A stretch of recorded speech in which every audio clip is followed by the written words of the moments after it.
Happy Valentines to you all. It is a special day where love is given and love is taken. But of course, we'll be joined by Coach Steady Divine, who will share with us some of those ingredients to ensure that as you choose your partner for this Valentine's or a long-lasting partner, then the things that you will do and ensure that that partner is sustained must be deliberate. Join me, Constance Piri, on the other side as I chat with Coach Steady Divine.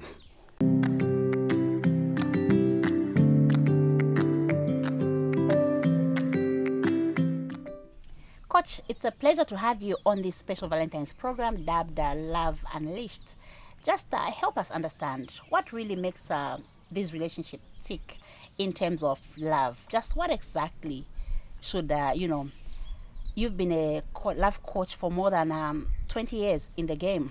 Yeah. So just what are some of those things that really I would identify as this is truly my love partner. This is, a partner that I would have as a Valentine. Yeah. What really should should they possess that I should look forward to saying that this is it.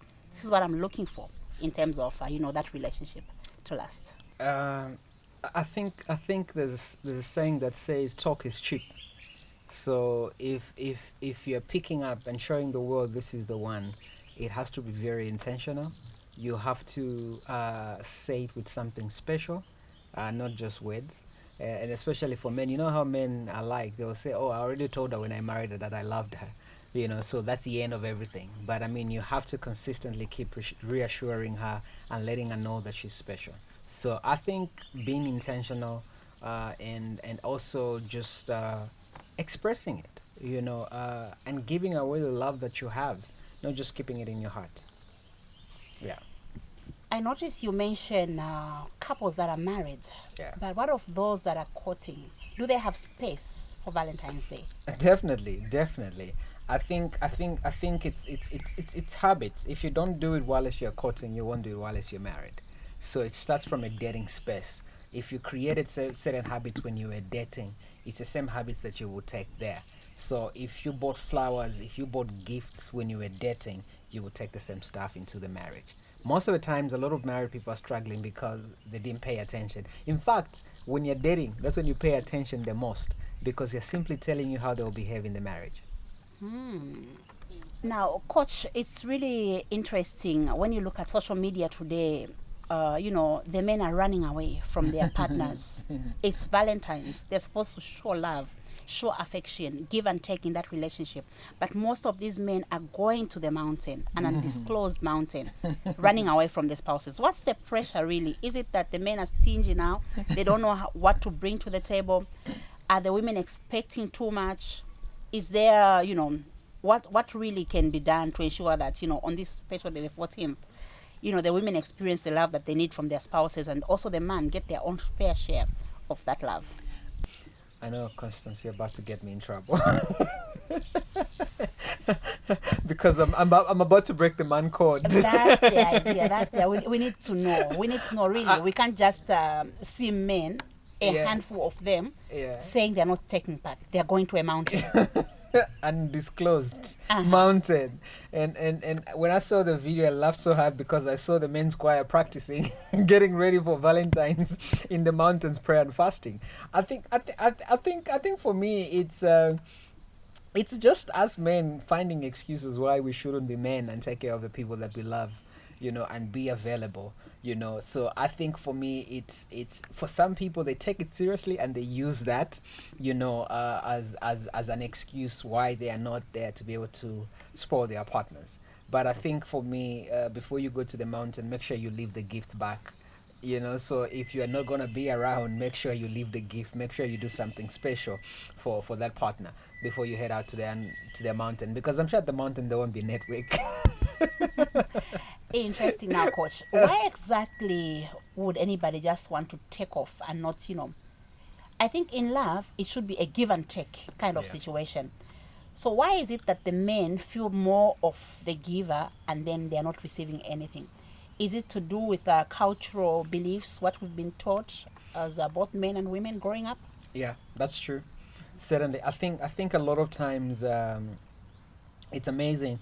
A friend of mine from California sent me a very interesting video about a woman who was actually speaking to the women, how women must be very intentional. Tell your man, hey, I'll be taking you out tonight. Hope you'll be ready.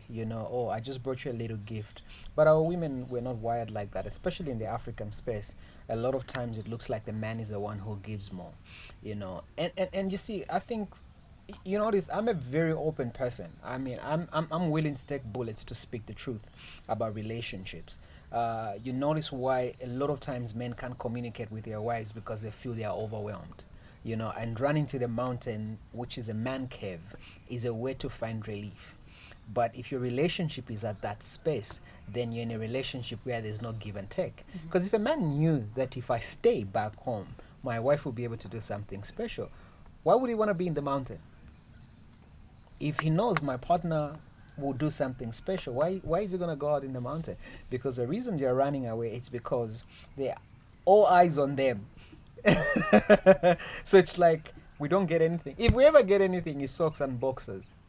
So that's a no. You don't want that as a gift. No, they can do better. Just what are some of those, gift ideas or gifts that you would want that woman to do for you?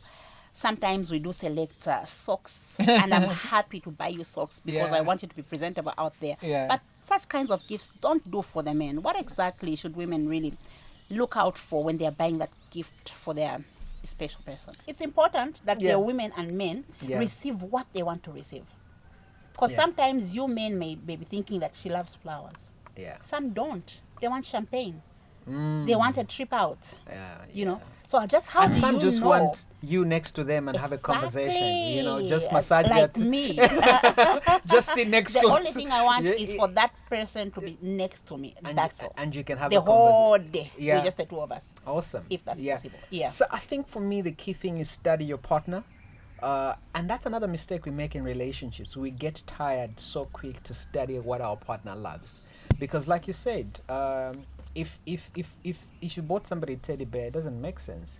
But if you spend time with them, it will make sense. Men work hard. It's not just you. Men and women work hard. Men and women work hard. But you asked to gift ideas for the men. So I think for me the key thing is finding out what your man loves and enjoys doing. I'll give an example. You could just drive his car to the car wash and have it cleaned. It could be a gift. Have it sprayed, and leave some goodies in the car. That's one way of you saying, okay, I really care. I don't mind that gift for me. Why not the men? I think men do car wash. So if it's done for me as But a do you woman, know? But do you know what it looks like when your woman drives your car and takes you to the car wash? She has done something unconventional. I should get paid to give you this, idea. She's done something out of the box, But that's just an example of what you can do for your man. That's just one example that you can be able to do for him, And of course, people like to say, "Where to a man's belly is to his stomach." I don't know about that, but some men just love a proper meal. So I mean, do something unique. Don't go and buy somewhere and just come and mix it out in the house. Do a meal from scratch that he can just look at and say, "Wow, this was an excellent meal. I enjoyed it." So you have to go an extra mile to do that. so why is it that the gift ideas that are presented are not really loved by the people that are receiving them? Could it be that there isn't much time that's spent in courtship? 100%. Yeah. In fact, we don't take time to know our partners. We don't take time to know what they love. And by the way, sometimes this is why being in a relationship has to be a consistent getting to know of each other. So for instance, I'm in a certain season of my life. You're in a certain season of your life where when you were 17 and 16, what you wanted is different. At this age, what you need is different. So this is why, and it's gonna 5 years from now, 10 years from now, your needs are gonna be totally different. There's things that you're going to be looking out for. Those are the needs you're going to need.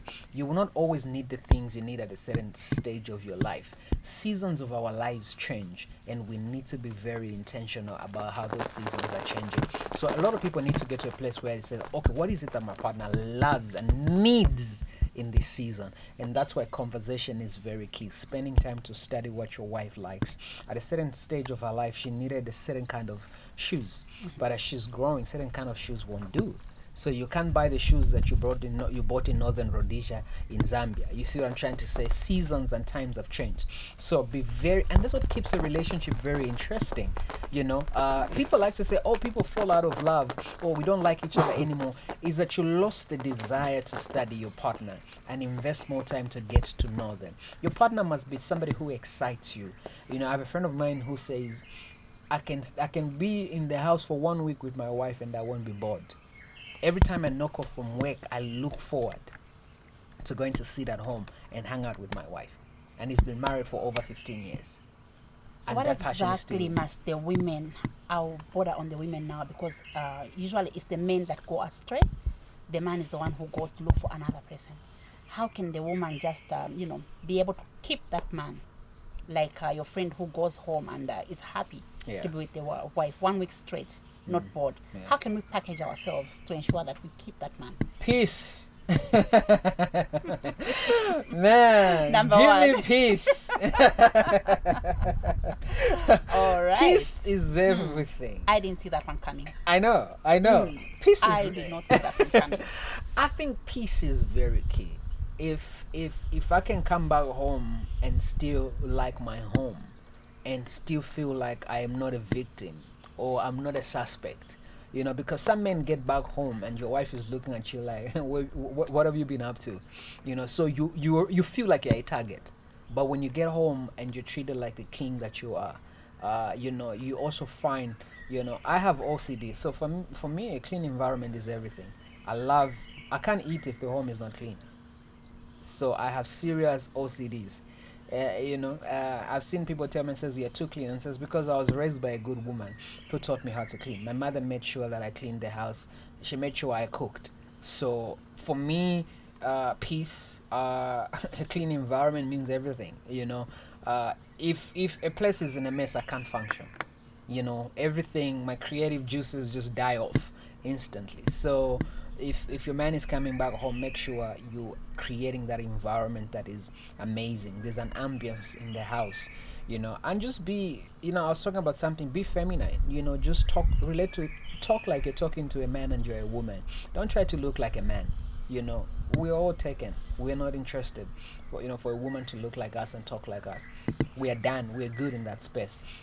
So just be a woman and be very intentional.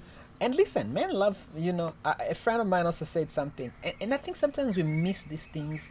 He says, the reason I picked my wife out of the many women is when I had a conversation with her, she was listening. She was genuinely listening. So men, pay attention.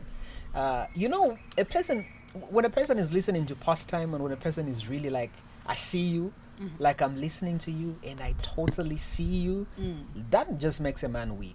And that's a reason why that man is going to walk back home when you see him and you can hear him. Because every other place, it's a different space. So I think for me, those are the key things for men. We are not complicated.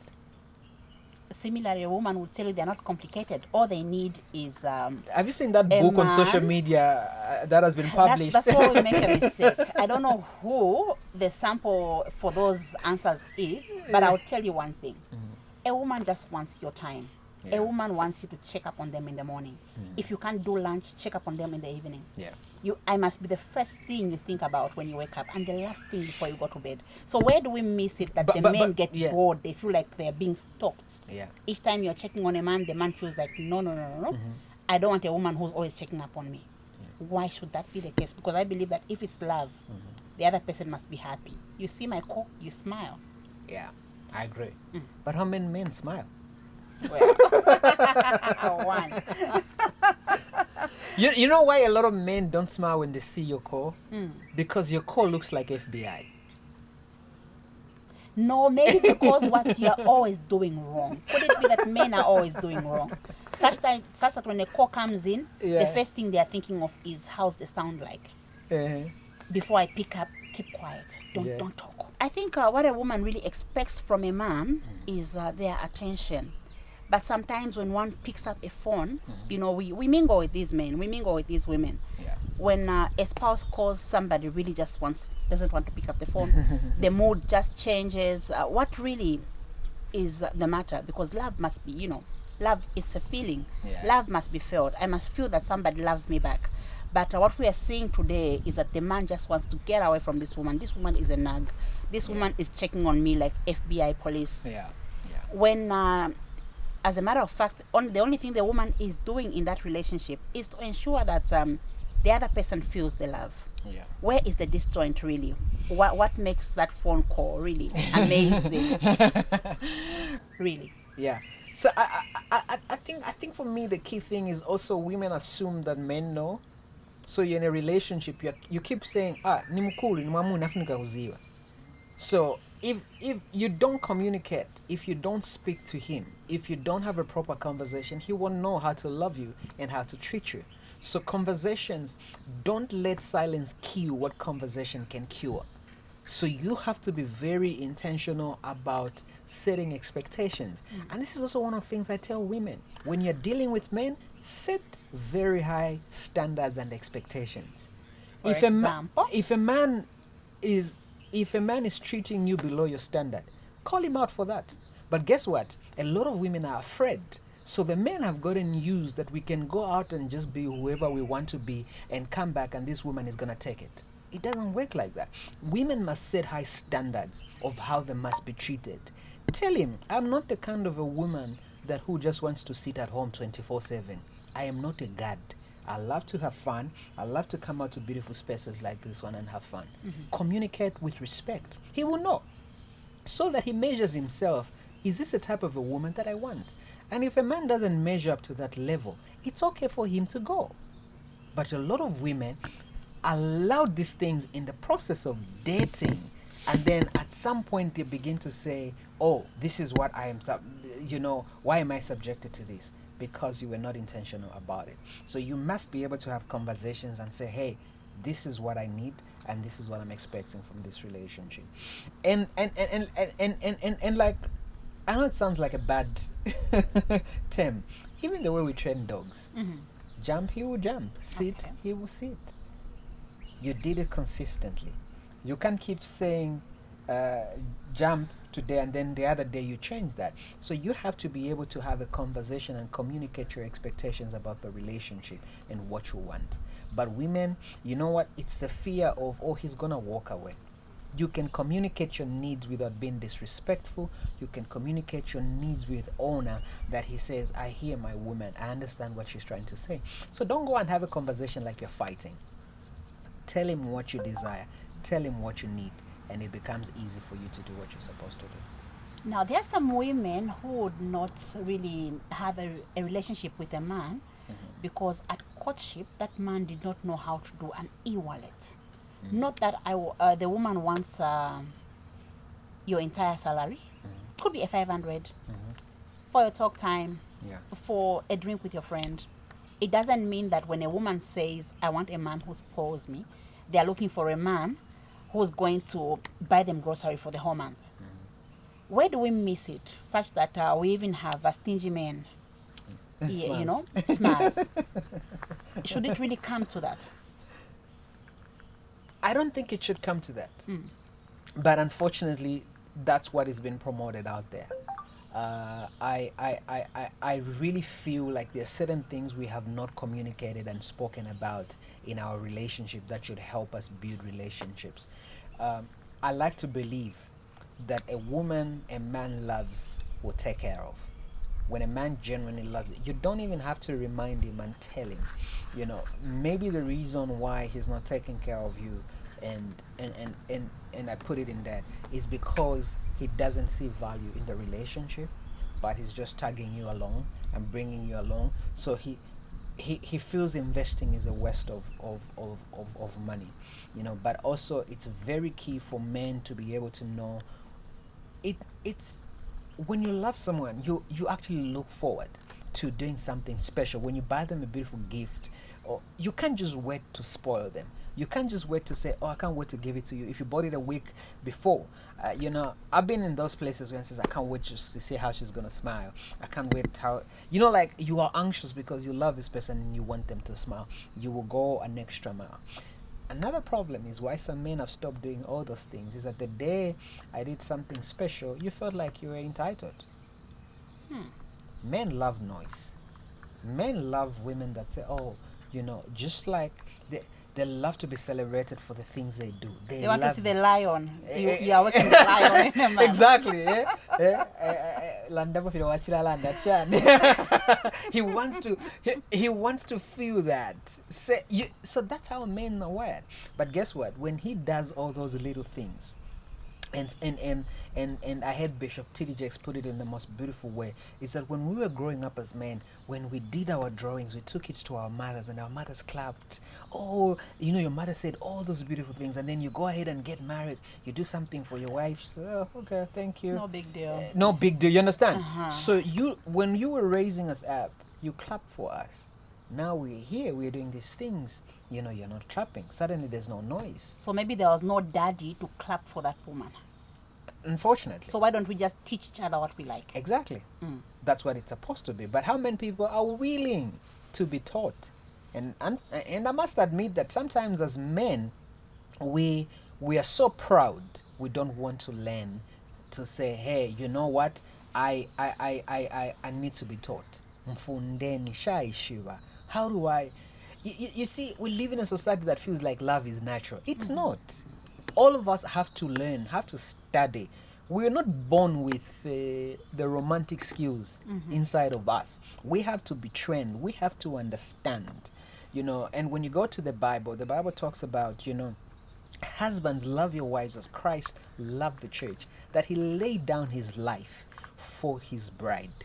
The way us men must love our women is to a point of laying down our needs, putting the needs of our partners above ours. That's what it means to lay down. So if you're laying down your life, what's an e-wallet? What is a bouquet of flowers? What is that holiday in Bali? And you're just living life. Guys, life is not an experiment. This is not an rehearsal. This is it. You keep promising your partner, "Tomorrow we shall enjoy life." Today is the day to enjoy. You are not guaranteed of what is coming tomorrow. So you keep spending 20 years later, your partner is gone and you're crying. You're not crying. You're crying because of all the missed opportunities you could have had with them, all the special moments you could have, enjoyed with your partner. We don't do all those things. So we'd rather live in a life of regret when you could have maximized the moment and enjoyed the life that you have with the person that God has blessed you with. And another thing, Connie, I say to people, marry your best friend. Marry someone you like. Not what your ancestors put on you. No, marry the person you love and you enjoy. You look forward to spending time with them. Don't marry because people say ukwatide. No, marry the one you like. Don't marry the one they bring for you from the village. Marry the person you enjoy. If I can sit with you 24/7 and not get bored, this is home for you. Coach, before I let you go, just what are some of those attributes that both a man and a woman should look out for in that relationship? What are those ingredients that, if Steady wants to settle down, if B wants to settle, what are some of those things that, should a man look out for to ensure that when they pick that woman, the relationship will last long? Of course, not after 2-3 months, 62,000 divorce cases Exactly on the market, bachelors, bachelorettes, up for grabs. What should, ingredients, what should we look out for in a partner? I think that's a very critical question, because I think it's knowing what you want for you as a person. It's knowing what works for you as a person. A lot of times people marry to see, maybe fikachinja when we get married. If you see the red flags, it's an opportunity for you to change direction. And when you communicate and the person doesn't take heed to the things they're communicating, you know that this is not the place you're supposed to be. So for you as a woman, I like to say a woman doesn't leave her father's house, she switches fathers. If you're looking to marry a man, you're looking at a man that can play that role, that can look like a father figure, a man that will be an example. So it means a man is ready to be a husband and take care of the home and the family, but also nourish you as a wife, meet your expectations and your dream. A man that is intentional about loving you, a man that is intentional about saving you and treating you like a queen, a man that you don't have to second guess. But above all, a man that honors God, a man that is accountable. Because these are the things, you know why all these 62,000 divorces? We marry people that are not accountable to anybody. We marry people that are religious, but they don't have a relationship with God. So we just go ahead and say, oh, okay, this is what is available, and we're just going to get this person. And then for men, marry a woman that looks at you and says, this is the best choice that I picked. Not a woman that is saying, I could have done better. You see what I'm trying to say? Marry a woman that says, this is what I want and I am ready to settle. Because there's certain people that say they want love, but they're not willing to do what it takes to be in that love relationship. So marry a woman that treats you like a king, a woman that honors you, a woman that has got respect, a woman that is visionary as well, and a woman that has got ambitions as well. Don't marry a woman who, she makes you her entire life. She'll drive you crazy because she doesn't have anything of her own that she's doing. So her whole life is dependent on you. She won't smile until you make her smile. It can't be like that. It can't be like that. In relationships, you are bringing in your 100, I'm bringing in my 100. We don't do 50-50. 50-40. No, it has to be my 100, my 100. It means all of us have to come into this space very whole, fulfilled. We were happy single. So we are not coming to exchange misery. We are not coming to exchange pain. We have healed. We have the right perspective of what a marriage looks like. But tawatufundefi. We're always saying, oh, I'm in love. Love is not enough to keep a relationship going. There has to be much more. There has to be sense. There has to be wisdom. There has to be intelligence. That's another thing men love. Men want a woman that can speak to your mind. A woman that challenges you. When you sit with her, you know that I just sat with someone powerful. And guess what? A man is going to look forward to coming back home to that woman. Because your guys at the pub can't give you what your woman gives you at home. And it's beyond sex. And this is where you notice that this smarts thing is an issue. Because the smarts are saying we're withdrawing what we're doing. The women are saying we are withdrawing our bodies. Is that all you bring in a relationship? Sad enough. The women have put it out there plain that all we ever bring to these relationships is our bodies. What if your figure changes? What if you grow What they're old? trying to communicate is that they're not charitable organizations. It's been beautiful. Thank you so Happy much. Valentine's to you. Happy Valentine's Day.